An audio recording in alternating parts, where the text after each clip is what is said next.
It's news time. Information is power. Be current.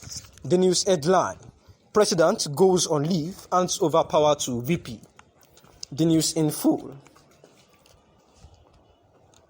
Zimbabwean President Emerson Mnangagwa has taken a 3-week break and handed over power to his deputy, Constantino Chiwenga, and President Mnangagwa's office Friday said that the 79-year-old head of state will remain in the country during his annual vacation, which began on Thursday and will run until February 5. During this period, Honorable Vice President, General Retired Chiwenga is acting president. The president's spokesperson, George Charamba, said in a brief statement.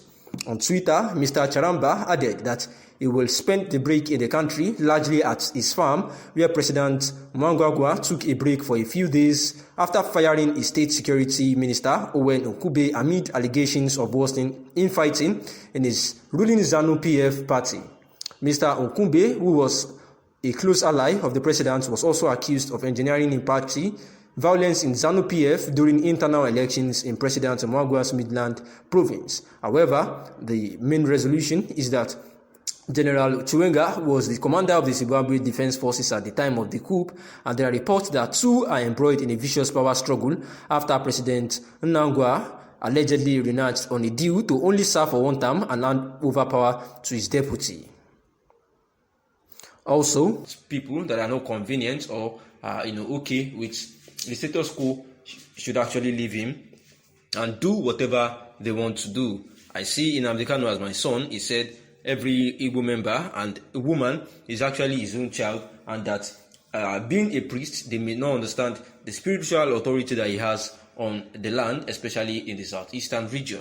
Saying that if, as a church, they cannot be praying for Nigeria, if they can't be praying for Nigeria in distress, then there is nobody should try to stop them from praying for Nnamdi Kanu and also their fellow brothers in distress, saying that for sure that Mazi Nnamdi Kanu is going to be shown mercy this year by God, and every other people that are detained in the custody of the security agencies of Igbo extraction as a result of addressing the equity, fairness, and obeying the gentleman agreement of rotational presidency reached by Nigeria's patriots in 1999, which has helped to stabilize the country. It will be unwise to scuttle it now. It favors Indigo. We will commence the political journey of 2023 with persuasive visits to all geopolitical zones of the country by January 13, 2023. But in the case of conspiracy, sabotage, and denial of Igbo, the 2023 presidential ticket in APC and PDP, both the conspirators and saboteurs, will only be available for the doomsday and may not superintendent the affairs of the country in 2023, as secessionist group will be strengthened and unified by the evidence of political neglect, marginalization, and enslavement of eastern Nigeria. To our leaders, we are tired of the worsening state of insecurity in the country. Every now and then, lives are lost, people are being unjustly killed like animals, and we demand the return of peace in our society. We are saying enough is enough, no more bloodshed. Out-of-school children figure is witnessing a massive rise of orphans everywhere. We can't travel in peace. The economy is crumbling. People are burnt while traveling.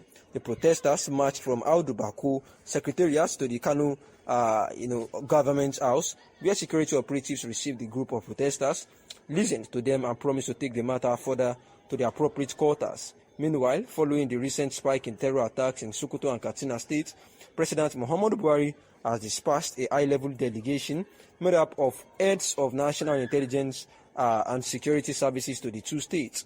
According to a statement by the President's Senior Special Assistant on Media and Publicity, Garba Shehu, on Friday, Buhari expects the delegation to present an immediate situation report and recommendations on actions to follow to effectively deal with the worrying situation. And also, the Defunct Social Democratic Party, SDP, Professor Yowuse Aga has urged separatist agitators to go about the agitations in a civilized manner to avoid bloodshed. In an interview with Vincent Kalu, the Professor Agia, a former senator who has served twice as minister and twice as ambassador, said that the 3 zones that have produced presidents should wait for the other 3 zones to have president. After that, he noted that the president should be chosen purely through popular contest, devoid of zoning. Many Nigerians have tried to go back in history to situate Nigerians' problems in the amalgamation of 1914. They say that Nigerians' amalgamation into one country should never be taking place because of our differences. These groups insist that the amalgamation's expiration date is over and is now the time for the dissolution of the Federation. But I say these people are wrong. There is no manual for the formation of nations. Wars, accidents, imperialism, necessity, agreement, arbitrations, and consensus have all given birth to countries. Our nation was born from imperialism and it became a British colony after the Berlin Conference of 1884 to 1885. But we shook off the shackles of colonialism and emerged as an independent nation. The whole world still understanding that Nigeria would be a great nation and would wipe away the tears of all black people of the world by building a great democracy and a republic where justice and honor, peace and progress will be showcased. The reasons for the failure to attain greatness are that we have poor leaders and poor followers who have not been able to make nation building their number one priority. Our leaders have continued to wallow in ethnic racism and corruption. Ironically, it was based on Pan-African unity and nationalism, and our founding fathers got independence. But soon after independence, we have systematically destroyed every fabric of nation building through corruption and ethnic racism. The last 6 years have been the very worst in throwing up Nigeria's fault lines. The parties have failed to give leadership and they lack ideological commitment, purpose, or clarity. The weak institutions of states have been unable to defend democracy, and the Nigerian people have yet not resolved on national greatness. When we decide, nobody can stop us, the professor says.